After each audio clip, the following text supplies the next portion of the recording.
여러분 다시 한번 여러분 가슴에 손 얹고 그렇게 고백하겠습니다. 나는 평안의 사람입니다. 한 번 더 고백할까요? 나는 평안의 사람입니다. 우리 자분들에게 축복하겠습니다. 예수 안에서 행복하십시오. 네, 아멘이십니까? 여러분 코로나로 인하여서 우리 주변 상황은 너무나 많이 바뀌고 있습니다. 어제의 안전이 오늘의 안전이라고 말할 수가 없습니다. 또 한편으로 보면 오늘 안전하지 않다고 내일 안전하지 않다고 말할 수도 없습니다. 세상은 끊임없이 변화되지만 변하지 않는 하나님의 은혜가 오늘도 저와 여러분과 함께하고 계십니다. 그러기에 어떠한 상황 속에서도 우리는 평안을 이야기하고 노래할 수 있는 것입니다. 이 예배를 통하여서 여러분의 삶 가운데 함께 하시는 그 하나님을 다시 만나실 수 있기를 주님의 이름으로 축복합니다. 그 하나님이 주시는 평안이 여러분의 삶을 끌고 가고 인도해 갈 수 있기를 간절히 소원합니다. 그렇다면 세상의 요동침 속에서 울고 웃는 이야기들 속에서 슬픔과 아픔의 절망의 이야기들 속에서 하나님이 주시는 그 희망의 노래를, 하나님이 허락하시는 그 평강의 노래를 불러낼 줄 아는 그리스도인의 삶, 그래서 세상이 감당치 못할 하나님의 사람으로 살아가는 우리 사랑교회 모든 성도님들 되실 수 있기를, 이 예배에 함께 하시는 모든 성도님들 되실 수 있기를 간절히 소원합니다. 사실은 그 열망을 갖고 사도 요한은 요한 1서를 계속해서 써오고 있습니다. 그러면서 지난주에 왜 사도 요한이 요한 1서를 쓸 수밖에 없었는지, 이 요한 1서를 통하여서 하나님의 백성들이 꼭 만났으면 좋겠다는 그 메시지가 무엇인지를 다시 한번 우리에게 알려주었습니다. 그것이 무엇이었습니까? 13절에 나는 하나님의 아들의 이름을 믿는 사람들인 여러분에게 이 글을 씁니다. 그것은 여러분이 영원한 생명을 가지고 있다는 것을 알게 하려는 것입니다. 그래서 요한복음에서는 여러분에게 그 생명이 있음을 알게 함과 동시에 여러분의 삶이 넘치는 삶이 될 수 있도록 풍성한 삶이 되기를 원하는 사도 요한의 그 열망을 갖고 요한 1서를 써가고 있습니다. 결론과 같은 얘기를 지난주에 하고 나서, 그렇다면 여러분 안에 예수 그리스도가 계시면 영원한 생명이 함께하고 있는 것입니다. 할렐루야. 그것을 전달함과 동시에 그러기에 여러분은 이 세상을 살아가지만 이 세상에서 여러분의 삶이 끝나는 것이 아니라 여러분의 삶은 이미 영원한 삶으로 들어간 것입니다. 그러기에 영혼은 미래에 누리는 삶이 아니라 오늘도 이 땅에서 그 영원한 삶을 살아내길 원하시는 하나님의 마음을 깨달아야 합니다. 그리고 나서 사도 요한이 얘기하는 게, 그렇다면 오늘 이 시대를 살아가면서 영혼을 살아가는 방법이 무엇인지를 기도를 통하여서 설명하고 있는 것입니다. 영혼을 살아내는 방법, 그것이 무엇입니까? 기도입니다. 여러분, 기도를 통하여서 이 시대 가운데 하나님이 우리에게 꿈꾸시는 그 영원한 삶을 맛보아 아는 우리 모두가 될 수 있기를 주님의 이름으로 축복합니다. 그러면 여러분에게 있어서 기도는 무엇입니까? 내 원함과 내 소원함을 하나님께 아뢰고 하나님이 그것을 들어주시는 게 기도입니까? 그래서 어떤 분은요, 자꾸 그렇게 얘기하더라고요. 하나님은 전능하시죠? 아멘이십니까? 하나님은 전지하십니다. 아멘이십니까? 모르는 것이 없대요. 그러면 목사님, 왜 제가 기도를 하나님께 드려야 할까요? 내 마음의 소원함을 이미 다 하나님이 아십니까? 모르십니까? 대답해야 설교합니다. 아십니까? 모르십니까? 아셔요. 근데 왜 우리는 기도해야 할까요? 라고 자꾸 묻는 분들이 계세요. 우리는 어떤 부분에서 보면 하나님의 전능과 전지가 우리에게 은혜가 될 때도 있지만 우리에게 시험거리가 될 때도 있습니다. 창세기 1장에 보면 하나님이 온 천지 만물을 창조하셨습니다. 이 창조하신 것이 얼마나 아름다웠으면 하나님이 보시기에 좋았더라, 좋았더라, 좋았더라를 반복하여 말씀하십니다. 하나님이 보시기에 좋았다는 것은요, 정말로 좋은 것이에요. 이 땅에서도 어떤 일이 벌어졌을 때 아마추어인 사람들이 칭찬하는 것과 전문가가 칭찬하는 것은 여러분 수준이 다릅니다. 저는요, 음악에 있어서는 아마추어입니다. 그래서 웬만한 노래는요 다 좋게 들리고요, 웬만한 연주는요 다 할렐루야예요. 근데 우리 박보옥 집사님 같은 연주자나 전문가들이 들을 때는요 다 할렐루야가 아니더라고요. 음악의 피치가 떨어진다든지 전문적인 것과 들으면 잘 만족을 못합니다. 그런데 어떤 일이 이루어졌을 때 아마추어가 칭찬하는 것과 전문가가 칭찬하는 것은 수준이 다른 것입니다. 똑같습니다. 하나님이 온 천지 만물을 만드셨지만 당신이 만드셔서 좋았다고 말한 것이 아니라 이 세상이 그만큼 좋았기 때문에 보시기에 힘이 좋았더라 말씀하신 것입니다.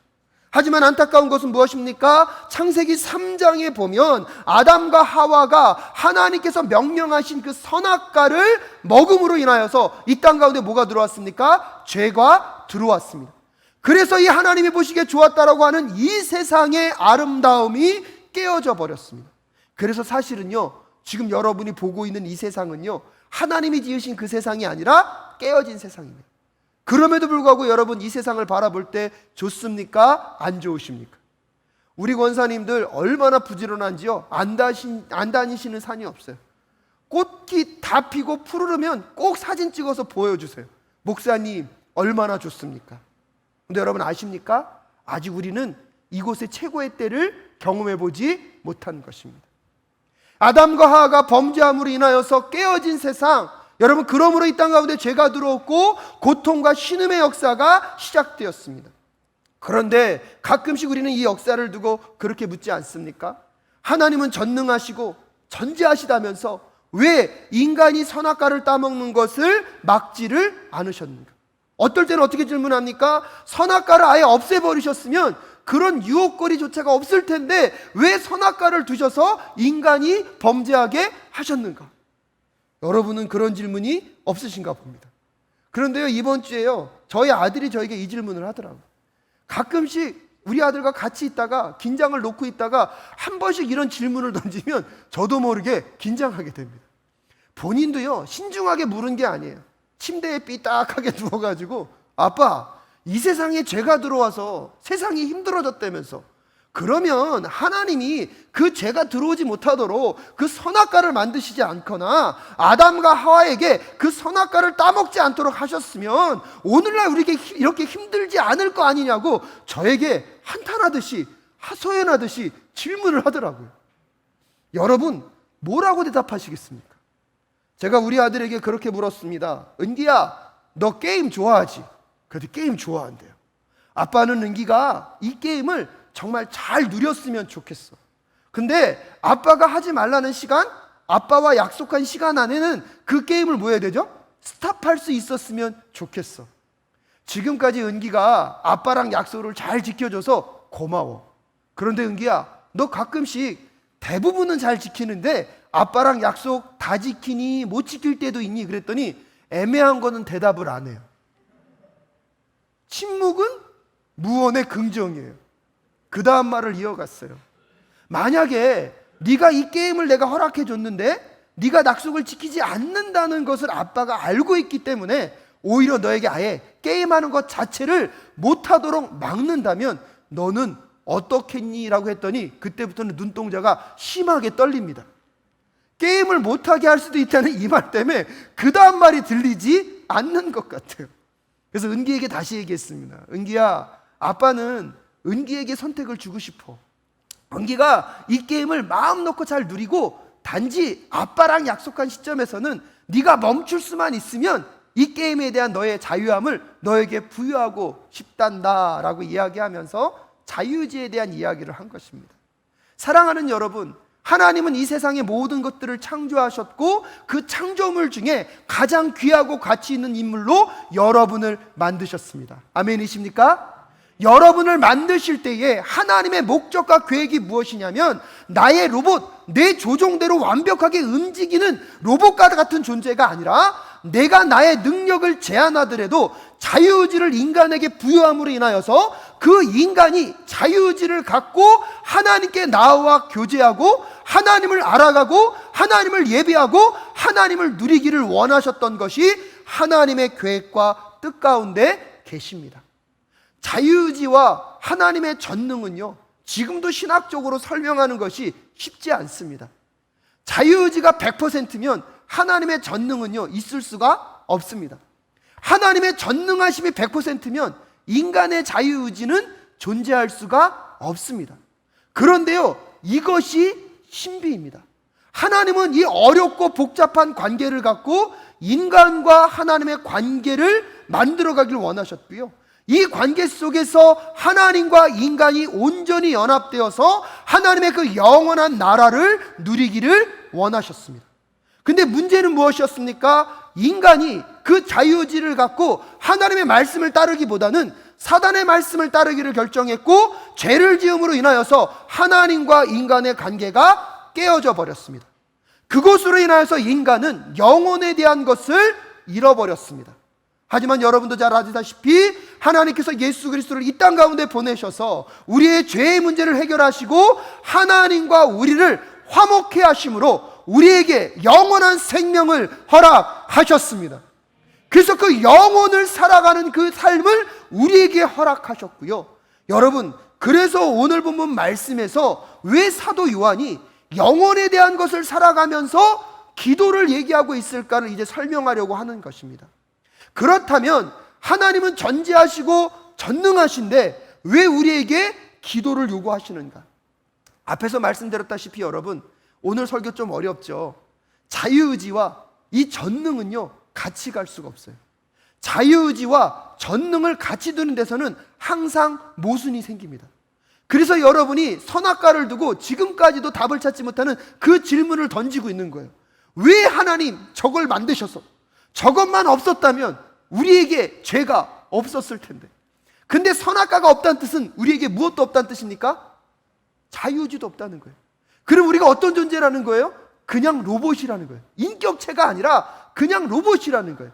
조종하면 조종하는 대로만 움직일 수밖에 없는 존재. 하지만 하나님의 결정은 무엇입니까? 나는 인간을 그렇게 만들기 원하지 않는다. 그들 스스로가 결정하고 그들의 자유의지를 갖고 내가 누구인지를 알기를 원하는 그 하나님의 사랑이 자유의지에 담겨져 있는 것입니다. 하나님은 당신의 전능성을 훼손시켜가면서 우리에게 자유의지를 허락해 주신 것입니다. 그래서 오늘 사도 요한이요, 우리에게 기도를 말하는 것이 그것입니다. 기도만이 우리의 자유의지를 갖고 하나님의 전능성이 우리의 삶 가운데 온전히 들어올 수 있는 방법이기 때문입니다. 왜냐하면 여러분 생각해 보십시오. 우리가 하나님이 어떤 분인지를 깨닫고 하나님과 우리의 관계가 회복되었습니다. 우리가 기도할 때마다 하나님, 내 삶에 들어와 주시옵소서. 하나님, 내 삶의 모든 결정이 나의 생각이 아니라 하나님의 생각이 되기를 원합니다. 여러분이 무슨 일을 할 때마다 하나님, 무엇이 하나님의 기쁨이십니까? 무엇이 하나님의 원하심이십니까? 주여 도와 주시옵소서. 이렇게 기도한 순간부터는 하나님은 우리의 자유의지를요, 조금도 훼손하지 않으시면서 우리의 삶 가운데 뭐 할 수 있습니까? 들어오실 수 있습니다. 그러면서 그때 하나님의 그 전능과 능력과 무한하심과 무궁무진하심을 통하여서 여러분의 삶을 변화시키시고 여러분의 삶의 풍성한 영원한 삶을 이루어가게 되실 줄로 믿습니다. 그래서 그 영혼을 누리는 방법으로 오늘 사도 요한은 우리에게 무엇을 제시하고 있는 것입니까?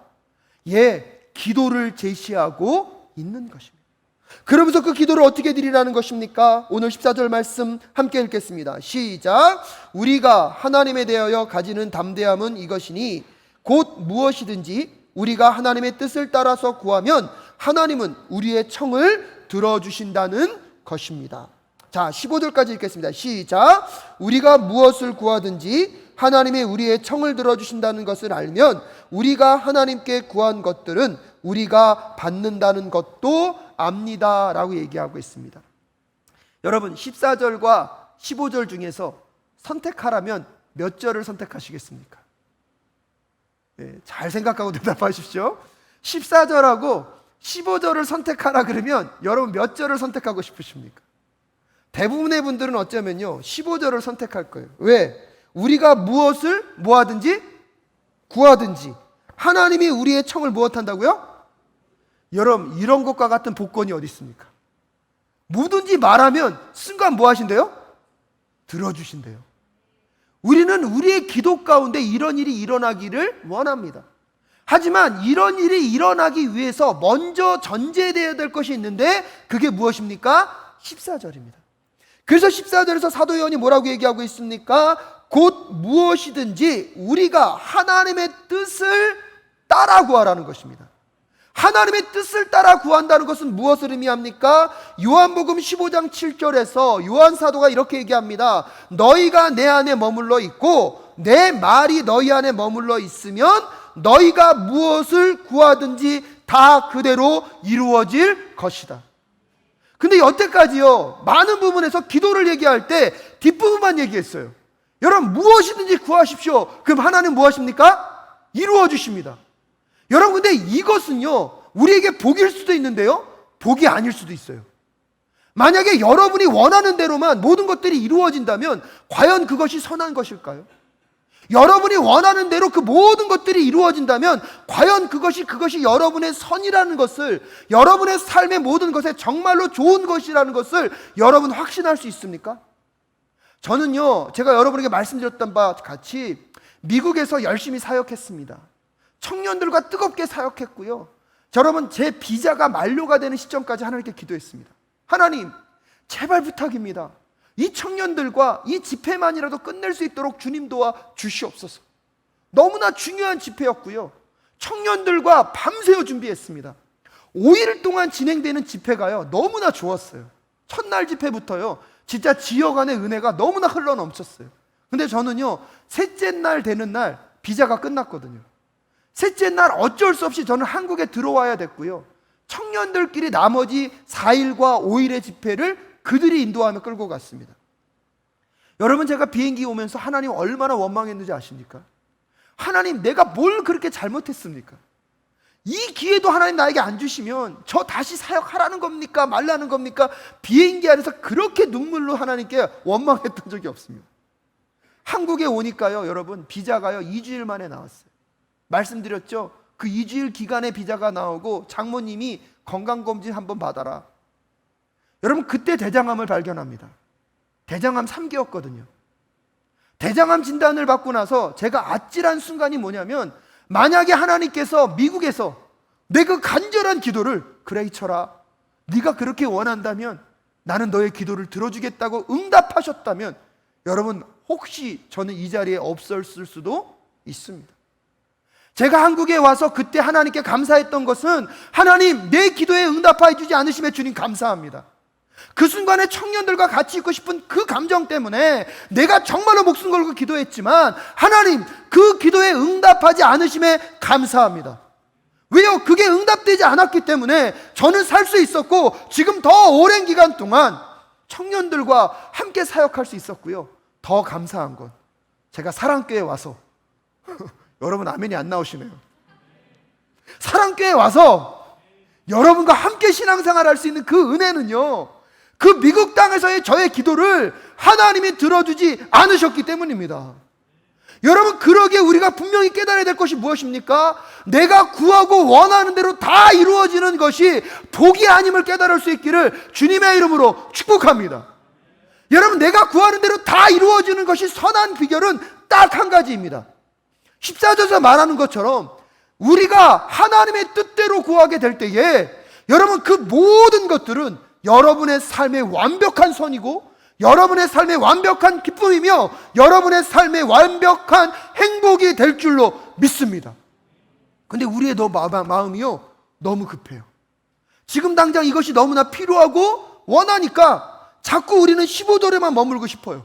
무엇이든지 원하면 주님 주신다고 했는데 왜 안 주십니까? 라고 우리는 너무나 많은 시간 불평하며 하나님을 원망한다는 것입니다. 여러분, 그 기도는요, 이 세상만 사는 기도예요. 영혼을 누릴 수 없는 기도예요. 근데 오늘 사도 요한이 우리에게 말하고 있는 기도는 어떤 기도입니까? 여러분이 영원한 하나님이 여러분의 삶의 주권자임을 믿는다면 먼저 그 하나님을 여러분의 삶으로 초대하실 수 있기를 주님의 이름으로 축복합니다. 하나님, 내 생각보다 하나님의 생각이 크심을 믿습니다. 하나님, 내 선택보다 하나님의 선택이 크심을 저는 믿습니다. 그러니까 하나님, 내가 선택하게 하지 마시고 내 마음 가운데 오셔서 나를 대신하여 주의 뜻을 알려주시옵소서. 여러분, 이 기도가요, 영원한 하나님이 우리의 삶 가운데 완전히 들어와 우리의 삶을 끌고 가는 그 영혼을 누리는 핵심의 방법임을 오늘 우리에게 전달해주고 있음을 꼭 깨닫는 이 시간 되실 수 있기를 주님의 이름으로 축복합니다. 지난 오랜 시간 하나님이 내 기도를 응답하지 않으신다고 혹시 그분을 향하여 원망하며 왜 내 뜻과 내 생각대로 이루어지지 않는다고 여러분 오늘을 바라보며 함부로 판단하고 계셨다면 그 영원한 하나님을 다시 한번 묵상하시면서 여러분의 삶 가운데 그분을 먼저 초대하는 오늘 이 시간 되실 수 있기를 주님의 이름으로 축복합니다. 자녀의 양육에 있어서도 여러분 이 하나님을 인정하는 것은 너무나 중요한 것 같습니다. 우리도 모르게요, 우리들의 자녀들을 향한 기도가 어떻습니까? 여러분 최근에 여러분이 자녀들을 향한 기도를 한번 들여다보십시오. 무슨 기도가 많습니까? 내 생각과 내 뜻대로는 그게 최선인 것 같아요. 여러분 제가 이번에 숭실대학교 회계학과 교수님을 만나고 왔거든요. 그분하고 진학상담에 대한 이야기를 들여다보니까요, 우리가 모르고 있는 게 너무나 많아요. 부모님들이요, 부모님들의 생각만으로 자녀들과 상담하다가 많은 부분 놓치는 게 너무나 많대요. 여러분 가을에 그 교수님 오실 겁니다. 여러분 오셔서 강의도 들으시고 상담도 한번 해보십시오. 여러분 세상의 전문가인 한 분과 대화하는 것만으로도 우리의 생각과 지평의 영역이 얼마나 넓어지는지 모릅니다.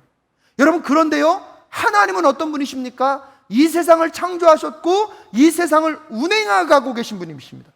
나보다 나를 더 잘하시고 나보다 내 자녀를 더 잘하십니다. 더 놀라운 건 뭔지 아십니까? 내 삶도 하나님이 설계하셨고요, 내 자녀의 삶도 하나님이 설계하셨습니다. 아멘이십니까?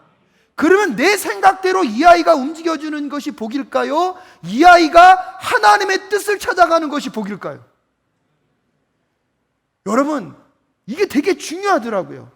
우리가 지금 목숨 걸고 자녀를 두고 기도하는 것이 그 기도 제목이 중요합니까? 아니면 이 아이가 하나님께 온전히 맡김받을 수 있도록 주님 도와 주시옵소서. 이 아이의 삶 속에 그 영혼 되신 하나님이 들어오시는 게 중요합니까? 지금 이 세상에서 어느 대학 가고 어느 직장 가고 어떤 연봉을 받는 게 중요합니까? 그런데 묻고 싶습니다. 여러분 자녀 교육에 있어서 자녀들과의 교제하면서 자녀에게 있어서 무엇을 더 많이 교육하고 계십니까? 영유치부 여름성경학과가 진행되는데요, 우리 유호중 전도사님께서 저와 저의 아내에게 부탁을 하셨습니다. 학부모님들과 좀 같이 하는 시간을 좀 가져다 달라고. 그래서 제가 저희 아내에게 당신이 강사고 나는 도움입니다 그랬더니 아내가 목사님 제발 저 좀 괴롭히지 마세요. 아내는요 그런 일이 한번 딱 주어지면요 굉장히 많은 스트레스를 받습니다. 근데요 굉장히 열심히 준비합니다. 몇 권의 책을 읽고 몇 권의 책을 뒤적거리더라고요. 본인이 말할 것은 정작 5분에서 10분밖에 안 되는데요 많은 내용들을 정리하더라고요. 그러면서요 계속 저한테 보내줘요. 그 뜻은 뭐죠? 봐달라는 거예요. 근데요 그 책을 읽다가 제가 굉장히 도전된 부분들이 있습니다. 어제는 시간이 너무 없어서 나누지 못해서 오늘 2부 예배 오신 분들에게 특별하게 그 내용을 전달해 드리겠습니다. 완벽한 부모는 없다라는 책에 이런 내용이 있습니다. 모든 부모가 알아야 할 기초적 지식은 자녀에게 일어나야 할 변화를 부모가 만들어낼 수 없다는 것이다. 하나님은 우리에게 변화를 창조하라고 명령하신 적이 없다. 따라서 당신이 자녀를 변화시키는데 무능하다는 사실을 받아들이는 것은 좋은 양육의 출발점이다. 하나님은 결코 단 한 번도 그런 부담스러운 짐을 당신에게 맡기지 않으셨고 앞으로도 그럴 것이다. 자녀를 변화시키는 책임을 당신이 감당할 수 없기에 하나님은 그의 아들을 보내셔서 지속적으로 한 개인의 변화를 이끌어 가신다. 지난주에 제가 말씀드렸죠. 자업분들을 바라보시면서 다시 한번 고백하겠습니다. 공사 중입니다. 공사 중이라니까요. 근데 이 공사를 완성하시는 분이 누구십니까? 하나님이에요. 우리가 아니에요. 자녀들을 바라보면서도 자녀들도 공사 중인데 그 공사를 내가 완성하는 것이 아니라 누가 완성한다고요? 우리에게 완성하라고 부담을 주신 적이 없습니다. 그래서 예수 그리스도를 보내셔서 그 자녀들의 공사 중인 그 모든 것들을 예수 그리스도와 하나님께서 완성하실 줄로 믿습니다. 그렇기 때문에 우리는요 끊임없이 부모로서의 짐, 우리가 져야 될 것은요 자녀의 변화를 위해서 노력하는 것이 아닙니다. 그 짐은요 누가 대신 지어주셨습니까? 예수 그리스도가 대신 지어주셨습니다. 그래서 그 책에서는 하나님의 아들이 대신 짐을 지심으로써 부모는 그 짐에서 해방되었고 자녀는 새로운 생명을 얻게 되었다. 이것이 바로 복음이다. 그러므로 우리가 할 일은 아주 간단하다. 변화를 창조하는 것이 아니라 변화의 유일한 주체이신 그분의 도구로 사용되기를 희망하며 겸손하게 하나님께 나아가는 것이 부모로서 우리가 해야 할 일이라는 것입니다.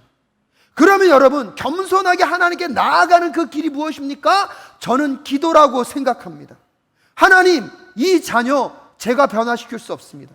하나님, 이 자녀 제가 바꿀 수 없습니다. 하나님이 변화시켜 주시옵소서.